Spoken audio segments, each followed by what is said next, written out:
Hello everyone. Session 18। अच्छा, इस topic का मैंने नाम रखा है हेल्थ और हमारे लाइफ के एम्स और विजन फोकस क्या हैं।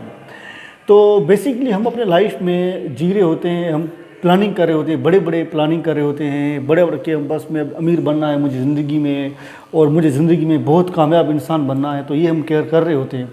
लेकिन उससे ज़्यादा जो हमारे लाइफ का इम्पॉर्टेंट हिस्सा है वो है हेल्थ, जिसको हम इग्नोर कर रहे होते हैं, जिसको हम उसको सही तरीके से रियलाइज़ नहीं कर रहे होते और हमारे अटेंशन नहीं जा रही होती। अगर आपके पास हेल्थ होगी तो आप ज़िंदगी में सब कुछ कर सकेंगे, जो भी आपने रखे। वो आपकी हेल्थ, फिज़िकल और मेंटल हेल्थ दोनों का इम्पॉर्टेंट रोल है हमारे लाइफ में। तो जिस तरह अगर आपने ज़िंदगी में अपना फोकस बना लिया कि भाई मुझे ज़िंदगी में बिजनेसमैन बनना है, मुझे डॉक्टर बनना है, मुझे इंजीनियर बनना है, कोई भी प्रोफेशन, आप बेस्ट टीचर बनना है, कोई भी आपका प्रोफेशनल जो अचीवमेंट है वो चाह रहे होते हैं, लेकिन उससे पहले आपने फर्स्ट प्रायोरिटी देनी हेल्थ को। और अपनी हेल्थ का जो प्रायोरिटी है वो फिज़िकल हेल्थ और मेंटल हेल्थ दोनों का ख्याल करेंगे तो ये चीज़ें आपके लिए आसान रहेंगी। हम क्या करते हैं कि 24 घंटे स्लीप हमारी कम हो जाती है, खाना पीना हमारा डिस्टर्ब रहता है, जिसकी वजह से हम सफ़र कर रहे होते हैं। अगर आप लोग अपनी हेल्थ को प्रायोरिटी देंगे, सक्सेस एक दिन, एक माह, एक साल बाद, 2 साल बाद, कुछ ईयर्स के बाद आपके पास आ जाएगी। लेकिन अगर आपकी हेल्थ डैमेज होगी, वो आपकी सक्सेस किस काम की नहीं होगी।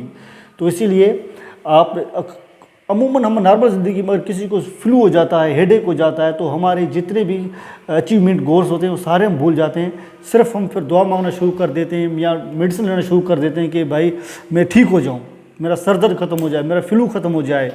तो फिर वो कहाँ जाती है? अगर हमारे लिए ज़िंदगी में इतना इम्पॉर्टेंट रोल है सक्सेस का, तो फिर हम हेल्थ जब भी बीमार हो वो काम करें ना।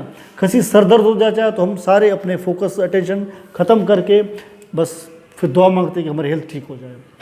तो इसीलिए आप अपने लाइफ में जितने भी अपने अचीवमेंट हैं उसको, गोल को हासिल कर लें, लेकिन उससे पहले जो आपकी फ़र्स्ट प्रायोरिटी है वो हेल्थ, फिज़िकल हेल्थ और मेंटल हेल्थ।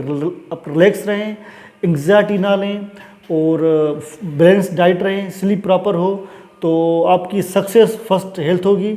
देन आप ज़िंदगी में जितने भी आपने फोकस रखे होंगे वो आप अचीव कर लेंगे। So thank you so much. और दूसरे जो मेरे काफ़ी फ्रेंड्स हैं, कुलीग्स हैं, मेरे फैमिली मेम्बर्स हैं, रिलेटिव, सबका भी थैंक्स, जो मुझे अप्रिशिएट कर रहे होते हैं कि यार आप जितना भी बातें कर रहे हो, जो भी इन्फॉर्मेशन दे रहे हो, बड़ी एथेंटिक और सही हैं। और जो क्रिटिसाइज़ कर रहे हैं उनका भी बड़ी thank you so much. Criticise वालों को इसलिए कह रहा हूँ कि वो मोटिवेट कर रहे हैं मुझे कि यार आप ये गलती कर रहे हो, ये चीज़ ठीक नहीं कर रहे हो, वॉइस का इशू है या आपका बैकग्राउंड का। उनको भी थैंक्स कहूँगा, ये चीज़ें भी आहिस्ता आहिस्ता बेहतर होगी। अगर 10 लोग मुझे अप्रिशिएट कर रहे हैं और उसमें से 2% जो दो लोग हैं मुझे क्रिटिसाइज़ कर रहे हैं, तो मुझे 2 लोगों की वजह से मुझे काम ख़त्म करना नहीं चाहिए, आगे बढ़ना चाहिए। जो 2 लोग मुझे कह रहे हैं तो उनकी बिल्कुल ठीक कह रहे हैं कि ये चीज़ को बेहतर कर लूँ। तो इंशाल्लाह जिस तरह आप लोग हेल्थ की तरफ सक्सेस जाएंगे, विजन फोकस क्लियर करके कामयाब होंगे, तो हम भी इस तरह कामयाब होंगे अपने लाइफ में। तो बस thank you so much, take care, thank you.